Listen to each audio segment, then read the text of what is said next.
اس سے پہلے کی روایات معتبر ہیں، تو راوی جو ہے وہ کامل الضبط ہے۔ اور اسی طرح اس کی سند کے ساتھ یہ بھی ہے کہ اتصال ہو، کہیں سے کوئی بھی راوی گرا ہوا نہ ہو۔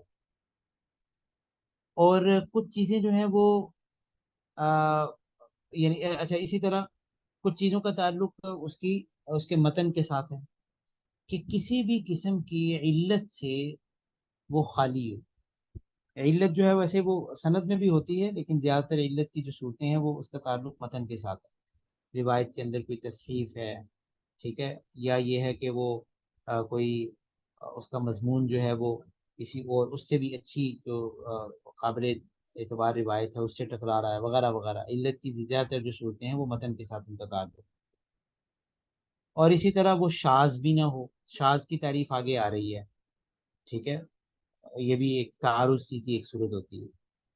تو جس کے اندر یہ ساری خوبیاں پائی جائیں، اس حدیث کو ہم کہیں گے یہ حدیث صحیح لی ذاتی ہی ہے، ٹھیک ہے، ذاتی طور پہ یہ حدیث صحیح ہے، ٹھیک ہے نا۔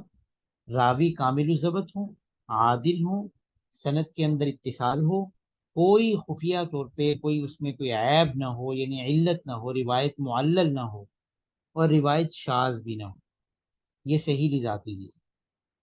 اچھا، اگر ان سارے، یعنی اگر کسی حدیث کے اندر یہ ساری باتیں پائی جا رہی ہیں، لیکن اس کے راویوں میں سے کسی کے اندر حافظے کی کمزوری ہے، ٹھیک ہے، ان کا حافظہ جو ہے وہ کمزور ہے، ضبط اچھا نہیں ہے، ٹھیک ہے، تو اس حدیث کو ہم کہیں گے، ایک ایک سٹیپ نیچے لے آئیں گے کہ یہ حسن لی ذاتی ہی، اس طرح سے صحت کے معیار پہ بہت اعلیٰ تو نہیں ہے، لیکن اس سے نیچے آ گئی ہے، یہ حسن لی ذاتی ہی ہے، ٹھیک ہے، لیکن بہرحال ہے عادل اس کا رب، بھلے اس کا ضبط کمزور ہے لیکن عادل ہے، اس لیے کہ اگر عدالت میں کمزوری آ جائے گی تو پھر وہ ذوف کے اندر، وہ حدیث ضعیف کے اندر آئے گی۔ تو حدیث صحیح کے اندر یہ ساری باتیں پائی جائیں گی، صحیح ذاتی کے اندر۔ اور اگر صرف اپنا ضبط کے اندر کمزوری ہے تو وہ حدیث حسن کی ذاتی ہی کے تحت آئے۔ لیکن اگر کسی حدیث کے اندر حسن لی ذاتی ہی کی یہ شرائط بھی نہ پائی جائیں، مثلا فرض کیجئے کہ ضبط تو ناقص ہے ہی، لیکن وہ اس کا وہ عادل نہیں ہے، یا یہ ہے کہ عادل اور کامل الضبط ہیں لیکن اس روایت کے اندر کوئی علت ہے، یا وہ روایت شاذ ہے، یا اس کے اندر اتصال نہیں ہے، وغیرہ وغیرہ، تو یہ ساری صورتیں حدیث ضعیف کے اندر آئیں گی۔ تو آگے جو بہت سی اقسام ہم پڑھیں گے وہ در حقیقت حدیث ضعیف ہی کی مختلف آگے صورتیں ہیں، ٹھیک ہے۔ مثال کے طور پہ 3 کے بعد نمبر 5 دیکھیے، کہ اگر حدیث ضعیف اس کی سندیں متعدد ہیں تو پھر ہم اس حدیث ضعیف کو بھی حسن کی کیٹیگری کے اندر شامل کر لیتے ہیں، لیکن ذاتی طور پہ تو وہ حدیث جو ہے بنفسی ہی وہ اس کے اندر ضعف ہے، اس کے اندر حسن ایک اور وجہ سے آیا ہے کہ اس کی سندیں متعدد ہو گئی ہیں۔ وہی والی بات جو پیچھے ہم نے ڈسکس کی کہ جو قدر مشترک، ایسا اوقات ہوتا ہے نا، ایک چیز قدر مشترک جو ہے وہ اس کی وجہ سے وہ تواتر کا درجہ لے لیتی ہے، اسی طرح مثلا ایک روایت کی سندیں بہت سی ہیں، گو کہ وہ ایک وہ والی روایت جو ہے وہ ضعیف ہے، لیکن اس کے اور شواہد، مطابعات اور دیگر اسناد وغیرہ سے اس کی مضمون کی توثیق ہو رہی ہے، تو ہم کہیں گے یہ روایت حسن لغیرہ ہی ہے، ٹھیک ہے جی۔ تو اچھا، اگر یہ جو حدیث نمبر جو 2 ہے، حسن لی ذاتی ہی، اس کے ہم نے کیا کہا تھا کہ باقی ساری شرائط پائی جاتی ہیں لیکن ضبط جو ہے وہ راوی کا وہ ناقص ہوتا ہے۔ لیکن اگر کوئی ایسی روایت ہے جس میں راوی کا ضبط تو ناقص ہے، لیکن جیسے یہ بھی ہم نے حسن لغیری کو ڈسکس کیا، اس کی اور بہت سی سندوں سے اس من کی توثیق ہو رہی ہے، راوی کے اندر ساری شرائط پائی جا رہی، حدیث کے اندر کوئی علت نہیں ہے، اتصال ہے، سارا کچھ ہے، اور راوی کے اندر جو صرف ضبط ناقص تھا وہ دیگر مزید سندوں کے ذریعے سے یہ کمزوری بھی پوری ہو گئی ہے، تو اب یہ ظاہر سی بات ہے، یہ حسن لذاتی ہی سے ایک سٹیپ اور اوپر ہو جائے گی، لیکن اوپر تو حسن صحیح لذاتی ہی تھی، لیکن یہ حدیث جو ہے یہ مضمون کے لحاظ سے تو صحیح نہیں تھی، یعنی اس کے اندر وہ خامی تو بہرحال پائی جا رہی ہے، اس لیے اس کے لیے ہم نے الگ سے ایک اصطلاح بنائی جس کا نام رکھا صحیح لغیری، ٹھیک ہے نا، یہ جو 4 نمبر پہ ہے حدیث صحیح لغیری ہی، یہ وہ حدیث حسن لی ذاتی ہی ہے جس کی سندیں متعدد ہیں۔ یہ مکس اپ تو نہیں ہو گیا؟ واضح ہی ہے کیوں جی غلام مصطفیٰ بھائی اور شاہ ولی صاحب؟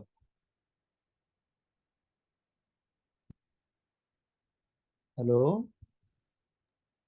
جی استاد جی، جی میں جی نے کہا بات واضح ہو رہی ہے نا؟